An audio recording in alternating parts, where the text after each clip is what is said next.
नमस्कार दोस्तों, एक बार फिर से आप लोगों का रेडियन गुरुकुल के डेली करंट अफेयर सेशन में स्वागत है।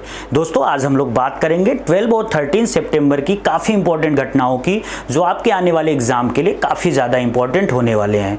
जो दोस्त चैनल पर नए हैं वे चैनल को सब्सक्राइब कर लेंगे ताकि उनको लगातार डेली करंट अफेयर्स के सेशन मिलते रहें। चलिए दोस्तों, आज के सेशन को शुरू करते हैं और सबसे पहला क्वेश्चन आपसे पूछा जा रहा है, Sitaram Yechury passed away, he was a famous personality of which field. तो कल यानी कि 12 सितंबर को भारत के दिग्गज पॉलिटिशियन सीताराम येचुरी का डेथ हो गया। तो जो आपसे आने वाले एग्जाम्स हैं उसमें एक्सपेक्टेड क्वेश्चन यही हो सकता है कि वो किस एरिया से रिलेटेड थे। तो बिल्कुल याद रखिएगा, वो पॉलिटिक्स से संबंधित थे। और पॉलिटिक्स में वो किस पार्टी के दिग्गज लीडर थे, तो ये भी याद रखिएगा, CPIM, communist party of India, जिसका एस्टेब्लिशमेंट 1964 में किया गया था।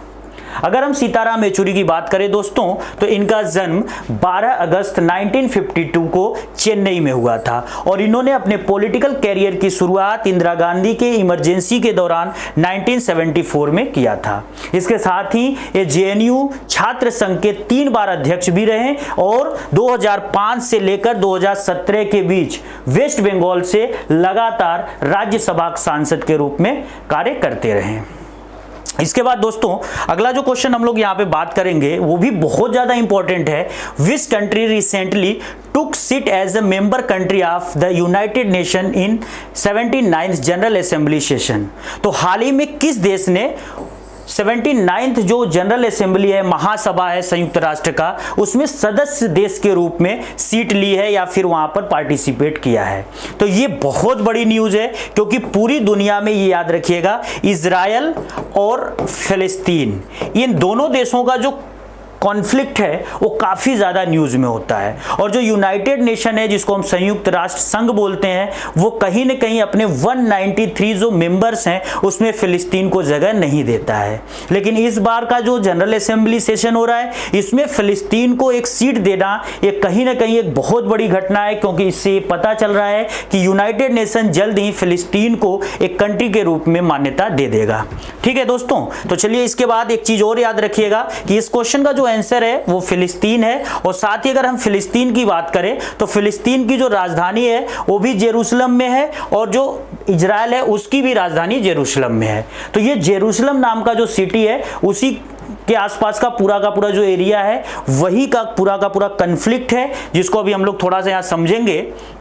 अगर हम इस जनरल असेंबली के 79th सेशन की बात करें तो ये 10 सितंबर से स्टार्ट हो गया है और इस जनरल असेंबली के जनरल सेशन को विश्व की लघु संसद कहा जाता है, क्योंकि इस सेशन में पूरी दुनिया के जो सबसे इंपॉर्टेंट इश्यूज होते हैं उनको उठाया जाता है। और इसी इंपॉर्टेंट इश्यूज में इजराइल और फिलिस्तीन का कन्फ्लिक्ट भी आता है। अगर हम इजराइल और फिलिस्तीन का कन्फ्लिक्ट देखें तो सबसे पहले आप ये देखो कि 1946 के आसपास ये जो मैप आपको दिख रहा है, इस मैप में जो ये ग्रीन कलर है, ये पूरा का पूरा फिलिस्तीन नाम का कंट्री हुआ करता था। और यहाँ पर ये जो व्हाइट कलर के एरियाज दिख रहे हैं, ये यहाँ पे जेविश लोग रहते थे, जूइश, जिसको हम यहूदी बोलते हैं। तो ये लोग यहाँ पे रहते थे। अभी इनका एक कोई देश नहीं था, लेकिन ये लगातार एक देश बनाने के लिए प्रयासरत थे।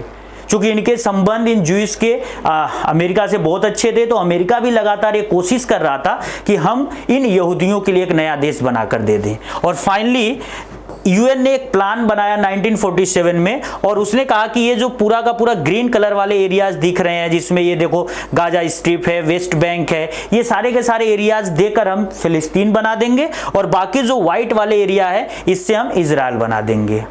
लेकिन इस तरीके से इजराइल का गठन होता है 1948 में, इजराइल अस्तित्व में आ जाता है। लेकिन ये जो फिलिस्तीनी लोग हैं या फिर इसके आसपास के जितने भी मुस्लिम कंट्रीज हैं, उनको ये मसौदा पसंद नहीं आता है और वो लगातार इजराइल के साथ उलझे रहते हैं और इस मामले में वो कई बार इजराइल के साथ वार भी करते हैं।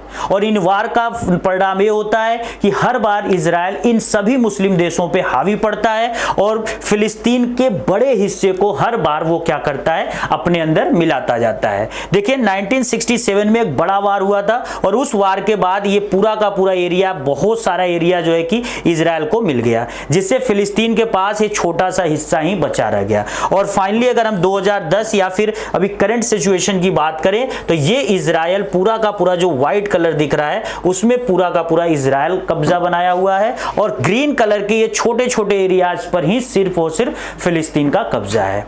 तो बिल्कुल आपको ये चीज याद रखनी है कि इजराइल और फिलिस्तीन का जो संघर्ष है ये पूरी दुनिया में सबसे महत्वपूर्ण संघर्षों में से एक है।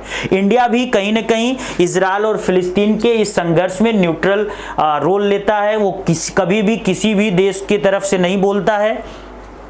इसके साथ ही एक चीज और यहाँ पे याद रखिएगा कि इस बार ये जो जनरल असेंबली की बैठक हो रही है, अगर आपसे इसमें पूछा जाए कि फिलिस्तीन को अगर यहाँ पे एज अ मेंबर बैठाया गया है तो फिलिस्तीन की तरफ से रिप्रेजेंटेटर कौन पहुंचा, तो उनका नाम बिल्कुल याद रखना है, रियाद मंसूर। तो रियाद मंसूर यहाँ पे फिलिस्तीन के रिप्रेजेंटेटर के रूप में बैठे हैं। और एक दोस्तों यहाँ पर एक और क्वेश्चन आप लोगों से पूछ ले रहा हूं कि इंडिया की तरफ से इस यूएन के जनरल असेंबली में कौन रिप्रेजेंटेटर के रूप में गया है, क्योंकि मोदी जी ने तो अपना नाम वापस ले लिया, तो कौन गया है? अभी रिसेंटली मैंने करंट अफेयर्स में पढ़ाया भी था, तो इसका आंसर आप बिल्कुल दीजिएगा। इसके बाद दोस्तों अगला क्वेश्चन है, which is the age criteria for senior citizens to receive health coverage regardless of income under the newly expanded Ayushman Bharat या पीएम जय योजना। तो बिल्कुल याद रखिएगा, जो भारत की आयुष्मान भारत है, जिसको हम प्रधानमंत्री जय या फिर जन आरोग्य मिशन के नाम से जानते हैं, उसमें बहुत बड़ा चेंज हुआ है और भारत के 70 साल से ऊपर वाले जितने भी सिटीजन्स हैं उनको भी इस स्कीम में शामिल कर लिया गया है। अभी तक क्या था कि प्रधानमंत्री जो आयुष्मान भारत योजना है इसमें 70 साल से ऊपर के बुजुर्गों को शामिल नहीं किया गया था, लेकिन ये बहुत बड़ा अपडेशन है, बिल्कुल याद रखिएगा। आयुष्मान भारत योजना now covering senior citizens 70 plus, तो बिल्कुल 70 प्लस से ऊपर वाले भी बुजुर्ग इस योजना में आ गए हैं। इस योजना की शुरुआत हुई थी 23 सितंबर 2018 को और यह योजना आयुष्मान भारत या फिर प्रधानमंत्री जन आरोग्य मिशन के नाम से जाना जाता है। इस योजना में भारत के जितने भी गरीब लोग या फिर एक तरीके से कह लो वीकर लोग हैं, उनको एक साल में 5 लाख रुपए तक का हेल्थ इंश्योरेंस या फिर हेल्थ कवरेज दिया जा रहा है। इसके बाद दोस्तों अगला क्वेश्चन है, what is the name of the joint military exercise between India and Oman. तो भारत और ओमान के बीच संयुक्त सैन्य अभ्यास का आपको नाम बताना है, जो रिसेंटली सितंबर महीने में स्टार्ट हो गया है। तो बिल्कुल इसका नाम है अल नज़ा। अब देखिए यहाँ पे अगर हम बात करें तो ये है अल नज़ा का इमेज, जहां पर दोनों देशों की जो मिलिट्रीज हैं वो एक्सरसाइज को स्टार्ट कर रही हैं और ये इस तरीके का 5th एडिशन है, क्योंकि 2015 में इस तरह का पहला मिलिट्री एक्सरसाइज हुआ था। ये एक तरीके का बाईएनियल एक्सरसाइज है, यानी कि द्विवार्षिक है, हर 2 साल में एक बार भारत और ओमान इसको करते हैं। एक बार इंडिया में एक्सरसाइज होता है और एक बार ओमान में होता है। इस बार ये जो एक्सरसाइज होने जा रहा है 13 to 26 सितंबर, यानी आज से ये स्टार्ट हो गया और ये 26 सितंबर तक चलेगा। और कहां पर होने जा रहा है, तो रबकूट ट्रेनिंग एरिया सलालाह ओमान। तो ओमान के सलालाह सिटी के जो रबकूट एरिया है वहां पर इसको ऑर्गेनाइज किया जाएगा। अगर ओमान की बात करें तो एशिया कॉन्टिनेंट का एक देश है जिसकी राजधानी का नाम मस्कट है, बिल्कुल याद रखिएगा। बार बार ओमान न्यूज में रहता है, तो इसकी कैपिटल भी आपके एग्जाम के लिए काफी इंपॉर्टेंट है।